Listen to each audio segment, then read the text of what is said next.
वसा जनसेवेचा. मलकापूर येथे स्वाभिमानी शेतकरी संघटनेच्या वतीने शासनाच्या धोरणांविरोधात तीव्र आंदोलन छेडण्यात आले. शासनाने ठरवून दिलेल्या हमीभावानुसार मका, तूर व कापूस खरेदी केली जात नसल्याचा आरोप करत संघटनेने प्रशासनाचा जाहीर निषेध केला. शेतकरी मोठ्या प्रमाणात मका घेऊन उपविभागीय अधिकारी कार्यालयासमोर जमले आहे. हमीभाव द्या, अन्यथा आंदोलन उग्र करू, असा इशारा यावेळी देण्यात आला. बाजारात पीक विक्री करताना हमीभावापेक्षा कमी दर मिळत असल्याने शेतकरी आर्थिक अडचणीत सापडले असून कर्जाचा बोजा वाढत असल्याचे आंदोलनकर्त्यांनी सांगितले. काही शेतकऱ्यांनी संतप्त भावना व्यक्त करत शेती परवडत नसेल तर गांजा पेरण्याची परवानगी द्या किंवा आम्हाला किडनी विकण्याची वेळ आली आहे, अशी तीव्र प्रतिक्रिया दिली.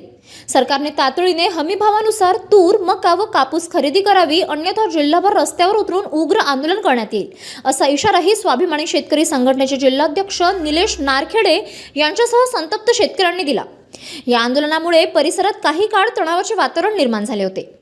प्रशासनाकडून निवेदन स्वीकारण्यात आले असून संबंधित मागण्यांबाबत सकारात्मक निर्णय घेण्याची अपेक्षा शेतकऱ्यांनी व्यक्त केली आहे.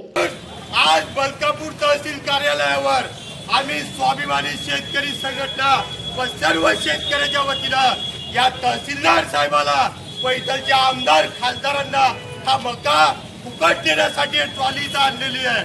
या सरकारचं करायचं काय? City news.